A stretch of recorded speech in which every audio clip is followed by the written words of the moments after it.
बिहार शरीफ से पटना, राजगीर और नवादा रूट पर चलने वाली करीब 39 से 40 सरकारी बसों के पहिए थम गए हैं। ये बिहार शरीफ के लिए आज बड़ी खबर है और जो भी लोग नियमित रूप से सरकारी बसों के परिचालन पर निर्भर हैं, उनके लिए खबर बहुत जरूरी है। जानिए कि आखिर ये जो पहिए थम गए वो क्यों थमे हैं और बस चालकों का जो हड़ताल है वो कब तक रहेगा। पूरे मामले को समझने के लिए आज बिहार से बस स्टैंड पर मैं गया। वहां पर मैंने देखा कि तमाम सरकारी बसें जो है वो एक लाइन से खड़ी हैं। पूछने पर पता चलता है कि पटना में निजी बस चालकों की दबंगई और गुंडे के कारण इन लोगों ने हड़ताल किया है। समस्या तो बहुत सारे हैं सर। हम लोग का भाड़ा भी बढ़ा दिया गया है। प्राइवेट का भाड़ा 100 रुपया है, हम लोग का भाड़ा 150 रुपया कर दिया गया है, जिसके कारण सवारी भी नहीं हो पाता और उसके कारण गाड़ी रोक दिया गया। रास्ता में मारपीट दिया करता है।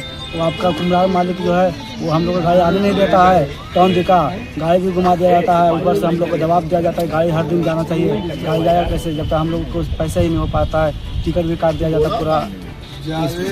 तो विभाग बहुत सारे आरोप लगे हैं, विभाग की उदासीनता भी है। तो ऐसे तमाम मसलों के कारण काफी चालक और संवेदक आक्रोशित दिखे। आक्रोश की वजह भी है कि जब वो कुम्हार से ओर से आगे बढ़ने की कोशिश करते हैं तो उनके रूट्स को डाइवर्ट कर दिया जाता है।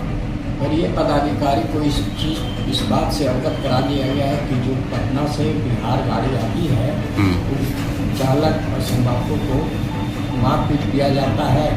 ऐसी परिस्थिति में संवाहकों और चालकों का कहना है कि भाई ऐसी परिस्थिति में हम लोग आए हैं ड्यूटी करने, अपना रोजगार बचाने की मार खाने के। इसलिए जब तक बड़े पदाधिकारी द्वारा इसकी पहल नहीं कर दी जाती है तब तक हम लोग। सरकारी बसों का नाम सुनते ही मन में एक तसल्ली होती है कि जो सरकारी बसें हैं वो ऐसे गंतव्य स्थान पर बड़े ही सुरक्षित तरीके से पहुंचा देती है। सुरक्षा का भी भाव है। किराए का तो खैर थोड़ा बहुत टीस है कि अचानक जो रेट्स बढ़े हैं उस कारण से जो यात्री हैं थोड़ा परेशान हैं, मगर परेशानी के बावजूद बस चालकों के साथ, संवेदकों के साथ मारपीट, गाली गलौज ये कतई बर्दाश्त नहीं की जाएगी, ये चालकों ने स्पष्ट रूप से कहा है। अब बात है कि जो निजी संचालक हैं या जो निजी बस के मालिक हैं, आखिर उनका ऐसा रवैया क्यों है? आकर्षण तो ऐसे भी लोगों का पहला जो कॉन्फिडेंस होता है वो सरकारी बसों पर ही होता है, सरकारी परिचालनों पर होता है, ट्रेन पे होते हैं। ऐसे तमाम जितने भी संसाधन जो सरकार मुहैया कराती है वो आम लोगों को कनेक्ट करती है। ठीक है, भाड़ा के मसले पर निजी बसों का जो किराया थोड़ा कम है, मगर सरकारी बसों में आप इत्मीनान से बैठते हैं और आपको लगता है कि जो निश्चित जगह पर आपको उतरना है, जहां पर बसों का रूट निर्धारित है वहां पर आप उतर जाएंगे। और निजी बस में दिक्कत ये होती है कि जो बस स्टैंड है वो लोगों के शहर के जो गंतव्य स्थानों से थोड़ा दूर है।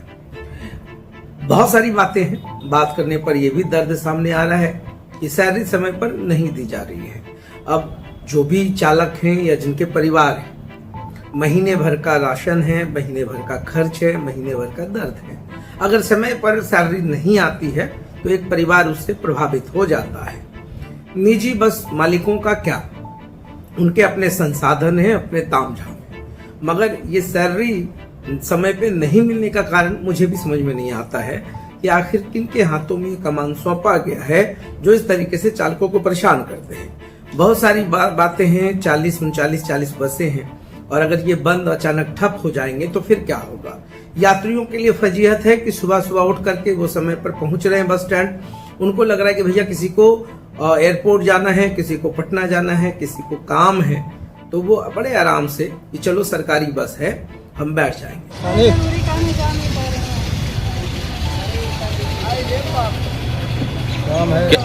क्या कुछ पता चला यहाँ पे? यहाँ पर तो पूछे तो बोला कि अच्छा, हड़ताल पे हैं। मगर जब बस स्टैंड पहुंचते हैं तो पता चलता है कि हड़ताल है। कोई इससे पहले में पूर्व का कोई नोटिस नहीं है। अब जो वहां के कर्मी हैं अरुण कुमार, अब उनका कहना है कि भाई 15-20 दिनों से ये बदसलूकी हो रहा है, मारपीट हो रहा है, गाली गलौज हो रहा है, तो ऐसे में उन लोगों ने तो स्ट्राइक कर दिया है। अब उन लोग कहते हैं कि जब तक विभाग इस पर स्पष्ट कोई दिशा निर्देश नहीं देती है तब तक हम नहीं चलाएंगे।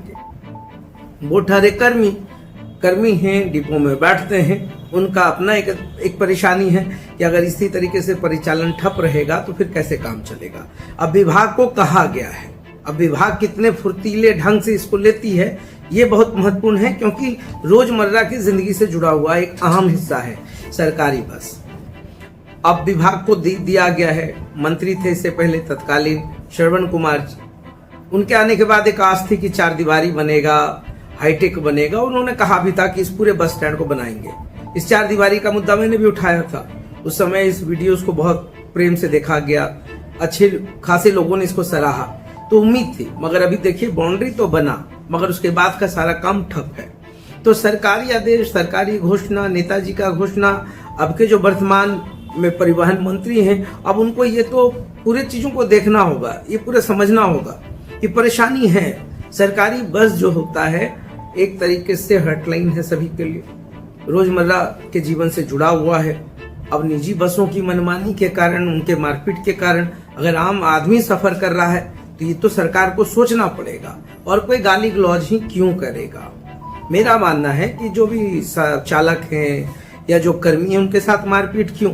अगर निजी बस मालिकों को लगता है कि सरकारी बस चलने से उनको परेशानी है तो वो बात करें ना, वो सरकार से बात करें। आप किसी के ऊपर हाथ क्यों चलाएंगे, आप किसी को गाली क्यों देंगे। तो ये सारे मुद्दों पर आज सरकारी बस स्टैंड में मैं तकरीबन आधे घंटे तक रहा, और मैंने जो देखा यात्रियों की परेशानी, तो मुझे लगा कि ये बात जो है ये जनहित का है, लोगों के बीच का जुड़ा हुआ है। तो ये वीडियो भी उन तमाम बड़े हुक्मरान तक पहुंच जाए तो बेहतर है, और वो भी इसका निदान निकाल ले तो बेहतर है।